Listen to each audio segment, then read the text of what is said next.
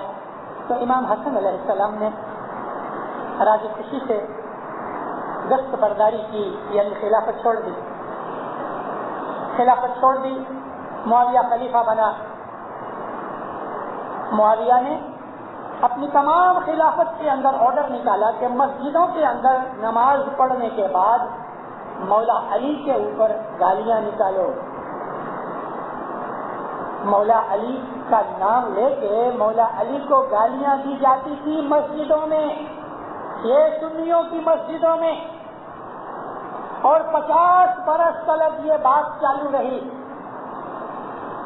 معاویہ کا جو پایا تخت تھا وہ دمشق تھا، دمشق سیریا کا کیپٹل دمشق ہے، وہاں وہ رہتا تھا۔ سارا کمپلیٹ سیریا اینٹی علی تھا۔ 90 سال تک بنی امیہ نے راج کیا۔ 50 برس تک مولا علی کا نام ہر نماز کے بعد 5 وقت روز مسجد کے اندر لے کے مولا علی کو گالیاں دی جاتی تھی، بنی ہاشم کو گالیاں دی جاتی تھی، بنی فاطمہ کو گالیاں دی جاتی تھی، اہل بیت کو گالیاں دی جاتی تھی۔ مولا علی تو شہادت پائی، لیکن ان کے بعد جو امام تھے ان سب کو گالیاں دیتے تھے پبلک میں۔ جس طرح ہم صلوات زور سے پڑھتے ہیں، اس طرح وہ لوگ علی اور اہل بیت کا نام لے کے گالیاں دیتے تھے۔ 50 برس کے بعد ایک خلیفہ ہوا بنی امیہ میں، وہ 8واں خلیفہ تھا بنی امیہ کا، اس کا نام تھا عمر بن عبدالعزیز۔ عمر بن عبدالعزیز بہت ہی نیک انسان تھا، شیطانوں کی فیملی میں پیدا ہوا، دعیت کالندہ کے گھر میں پیدا ہوا۔ بنی امیہ دعیت کالندہ جیسے تھے، جو ہمارے مولا کو گالیاں نکالے وہ کون ہوئے؟ دعیت کالندہ یہ ہے۔ لیکن عمر بن عبدالعزیز نے چھوٹی عمر سے جب سے ہوش سنبھالا، اس نے اہل بیت کی بڑی عزت کی، لیکن من میں بولا نہیں۔ مگر جب وہ خود خلیفہ بنا، اور اس کو خلیفہ بننے کی کوئی آشا نہیں تھی، کیونکہ وہ درویش کا عبادت کرتا تھا اور ہر دنیا کی بڑی برائی سے دور رہتا تھا، مگر قدرت نے اس کو خلیفہ بنایا۔ وہ خلیفہ بنا، دوسرے ہی دن یعنی رات کو سیریمنی ہوئی، دوسرے دن اس نے آرڈر نکالا کہ تمام میری مملکت کے اندر مولا علی اور اہل بیت کے نام کے اوپر جو گالیاں دی جاتی ہیں وہ بند کیا جائے۔ اس نے اسٹاپ کرایا۔ تو یہ آپ کو میں نے اس لیے بتایا کہ سارا سیریا جو تھا وہ ہمارا کٹر دشمن تھا اہل بیت کا۔ تو امام جعفر صادق علیہ السلام نے اپنے بیٹے امام اسماعیل کو سیریا بھیجا۔ سیریا کے اندر جا کے سلمیہ میں اپنا تخت بنایا۔ مولانا اسماعیل نے 10 برس وہاں رہے، مگر جب 2 برس ہوئے سلمیہ کے اندر ریحان میں، تو امام جعفر صادق نے اپنا جامع پورا کیا اور امام اسماعیل نے گادی سنبھالی۔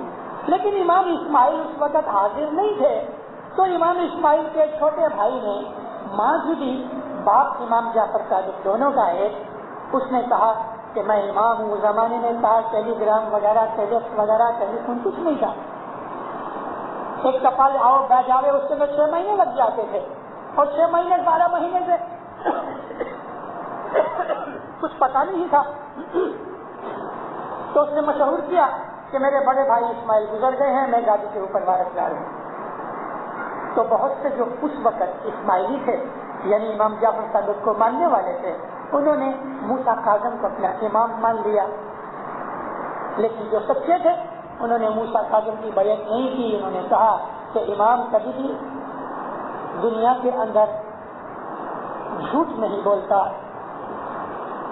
مولانا اسماعیل زندہ ہے اور امام جعفر صادق نے کہا ہے کہ میرے بعد یہ تمہارا امام ہے۔ تو اس طرح اثناعشری ہم سے جدا ہو گئے، وہ اصل اثناعشری۔ لیکن ان اثناعشریوں نے تو مولانا سلطان محمد شاہ تلک 48 اماموں کو قبول کیا، بیعت کی، اور پھر جماعت کے عملداروں کے کارن سے ناک بات کر دیا۔ تو میں آپ کو یہ کہہ رہا تھا کہ مشنری غلام علی شاہ کے جو پتا تھے، اتنا شریف ہے، بڑے عالم، اس کو ایک دن حقیقتی سمجھ آئی، حق کو سچائی کے ساتھ خدا کی محبت میں جب انسان کو حقیقت ملے اس کے دل کے اندر نور پیدا ہوتا ہے۔ اس کے دل میں ہو گیا امام غائب نہیں، دنیا کے اندر امام ہے اور امام کے بغیر دنیا نہیں رہ سکتی، میرا جو مذہب ہے وہ برابر نہیں کہ امام غائب ہے۔ ابھی امام کو ڈھونڈنا کیسے؟ اس وقت اس کی عمر کافی بڑی تھی، 50 برس کی عمر تھی۔ غلام علی شاہ اور اس کے بھائی بہن چھوٹے چھوٹے قائم پور میں رہتے تھے، بہاول پور اسٹیٹ میں، بہاول پور پاکستان میں ہے، ملتان سے تھوڑے نزدیک ہے۔ ایک رات کو اٹھ کے اپنا گھر بار چھوڑ کے، جس طرح گوتم بدھا نے اپنی عورت اور بچہ اور محل اور راج پاٹ چھوڑ کے جنگل میں چلا گیا، اس نے بھی کسی کو کہے بغیر، کیونکہ اگر یہ کہتا تو اس کو جانے نہیں دیتے۔ ایک رات کو اٹھ کے تھوڑا سا پاؤں سے چلا 2-3 مائل اور کوئی ایک گھوڑا گاڑی لے کے اسٹیشن کے اوپر پہنچا جو 5-6 مائل کے 7 مائل دور تھی۔ وہاں اسٹیشن پہ بیٹھا، پروڑی ایک ٹرین ملی، بیٹھ کے آیا کراچی 1-2 دن ٹھہرا، مغل لائن کی اسٹیمر ملی تو اتر گیا، بسرا چلا گیا۔ اس کے من میں یہ کہ جو امام ہے کوئی داڑھی والا ہوگا، پگڑی والا ہوگا، جبے والا ہوگا، تسبیح ہوئے گی، آنکھوں میں سرما ڈالا ہوگا اور ایک آنکھ میں کونے کے اندر بیٹھ کے بندگی کرتا ہوگا۔ یہ اس کے مغز میں تھا کہ امام میرے کو مڈل ایسٹ میں کدھر شیخوں میں کوئی ایسے بڑے بڑے جو ملا ہیں ان کے اندر ملے گا، اور یہ ادھر گھومتا رہا۔ میں اس کی ساری ہسٹری لمبی نہیں کہہ سکتا وقت کے کارن سے، مگر 12 برس یہ مڈل ایسٹ میں گھوما، 12 سال۔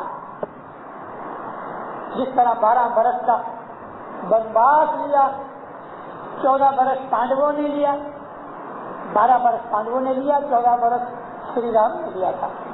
12 سال تمام بڑے بڑے شہروں میں، بغداد، کیرو، بصرہ، دمشق، مکہ، مدینہ، ریاض، سب جگہ گھوما، تمام بڑے بڑے عالموں کو ملا، خود بھی بڑا عالم تھا، کہیں اس کو امام نظر نہیں آیا۔ عمر 62-63 برس کی ہو گئی، شریر کمزور ہو گیا، 12 سال مسافریاں کر کر کے تھک گیا، بغداد میں آ کے ٹھہرا، بیمار پڑ گیا، اور ایسا بیمار پڑا اس کو یہ ہوا کہ اب میں بچنے والا نہیں۔ جس آدمی کے گھر میں ٹھہرا تھا اس کو کہا کہ میری ایک عرض ہے۔ کیا ہے؟ میں شاید نہیں بچوں، میرے کو بندوبست کر دو۔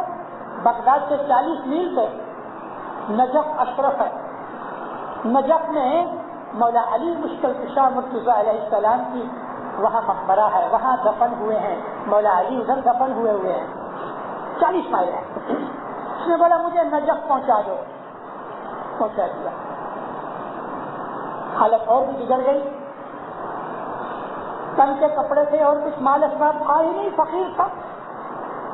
جا کے نہایا، نہا کے وہی کپڑے پہنے جو پہنے ہوئے تھے، مولا علی کی قبر کے پاؤں کی طرف بیٹھ کے گھٹنے وقت ٹیک کے مولا علی کی قبر کے اوپر ہاتھ رکھ کے اس نے اپنی پیشانی رکھ دی اور خوب رویا، کہتا یا علی، یا مولا تو شاہد ہے، تو گواہ ہے، میں تجھے 12 سال سے ڈھونڈ رہا، مجھے کامل یقین ہے کہ دنیا کے اندر تو حاضر ناظر ہے، مگر مجھے معلوم نہیں، 12 سال سے میں تجھے ڈھونڈ رہا ہوں، یا مولا اب میری موت نزدیک ہے، اب میں اس طرح سے مر جاؤں تو مجھ کو رسول اللہ کی اس حدیث سے مت پکڑنا۔ رسول اللہ کی ایک حدیث ہے، من لم یعرف ایمان زمانہ فقد مات میتۃ جہلیہ وجہلوا فی النار۔ جو آدمی مر گیا کہ حضرت امام کی شناخت کیے بغیر، وہ جاہل کی موت مرے گا اور دوزخ میں جائے گا۔ رسول اللہ کی حدیث کہ یا علی میں ابھی نزدیک ہوں مرنے کے، مگر میں تجھے ڈھونڈ رہا ہوں، میرا بھی کوئی قصور نہیں۔ اس طرح ادھر ہی یہ سو گیا۔ سو گیا، مگر خود کہتے تھے کہ میں اس طرح نہیں سویا جیسے لوگ سوتے ہیں، میں آدھا جاگتا تھا آدھا میں سویا تھا، مجھے ایک قسم کی آدھی بے ہوشی تھی، میری کانشیس جاگتی تھی لیکن میں بے ہوش تھا۔ کہتا ہے ایک بزرگ نے میرا ہاتھ پکڑا، کہا اٹھ۔ میں نے جب نگاہ کی تو ایک خوبصورت جوان بھی نہیں بوڑھا بھی نہیں، سوٹ بوٹ میں ٹائی کالر لگایا ہوا اس حالت میں کہتا ہے تو اٹھ، میں نے تیری دعا قبول کی، مجھے ملنے کے لیے کراچی میں آؤ اور مجھے کھوجوں میں ڈھونڈو۔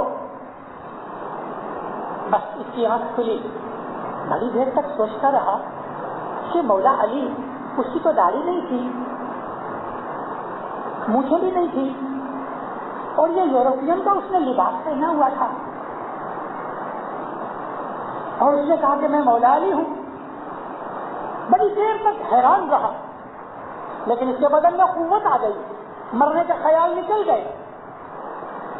تھوڑا سا کھانا پینا کھایا، بغداد واپس آیا، جو اس کا ہوسٹ تھا اس کو کہا کہ تو میری مدد کر تھوڑی، مجھے کراچی بھیج دے۔ اس نے اسٹیمر میں ٹکٹ نکال کے اس کو کراچی بھیج دیا۔ آیا کراچی 1926 کے اندر۔ کراچی میں آیا، اثناشری تھا نا، تو پوچھا اثناشری مسجد کی حالت میں، ابھی تک اس کو کچھ بھی اسماعیلیوں کا پتہ نہیں تھا۔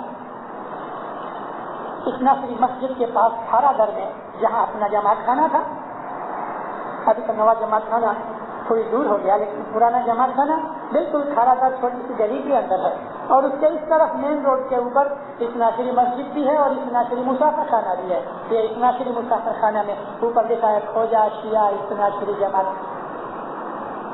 تو کھوجا کا نام پڑھ کے اس کو کہا تھا نا مجھے کھوجوں میں ملو، تو یہ کھوجا نام پڑھ کے ادھر اترا۔ دوسرے دن صبح ایسا ہی بیٹھا تھا بالکنی میں، باری سے دیکھا لوگ اچھے اچھے کپڑے پہن کے، بھائیاں اچھے اچھے کپڑے پہن کے، بچے اچھے اچھے کپڑے پہن کے خوشی خوشی بھاگ دوڑ کر رہے ہیں، موٹریں جا رہی ہیں، گھوڑا گاڑیاں جا رہی ہیں۔ کسی کو پوچھا کہ بھائی یہ سب لوگ کہاں جاتے ہیں؟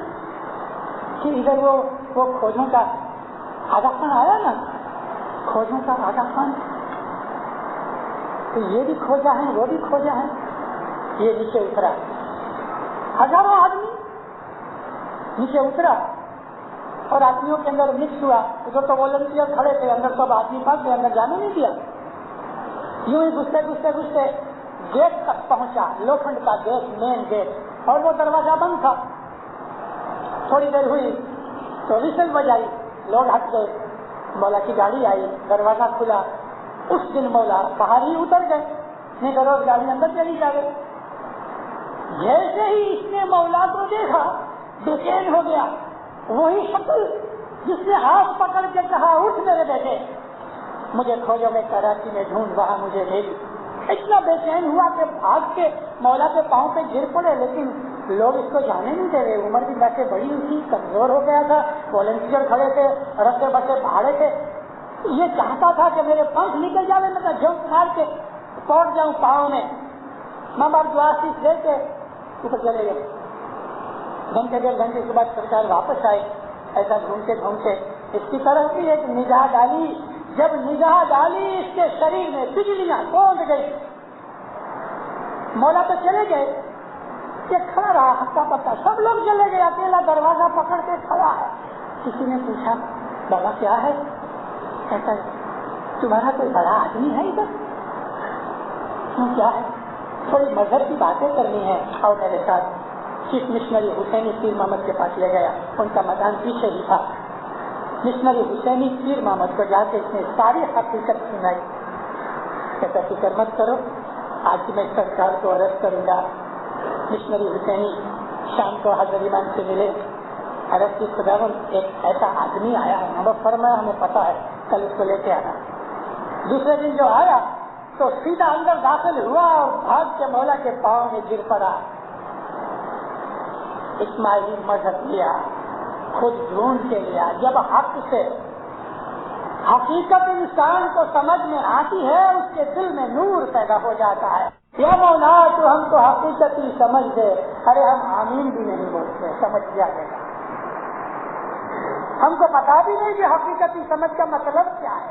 حقیقتی سمجھ یہ ہے کہ جس طرح اس آدمی نے علم پڑھ کے یہ خیال کیا کہ نہیں، میری یہ مانتا ایمان عقیدہ کہ ایمان غائب ہے یہ برابر نہیں ہے.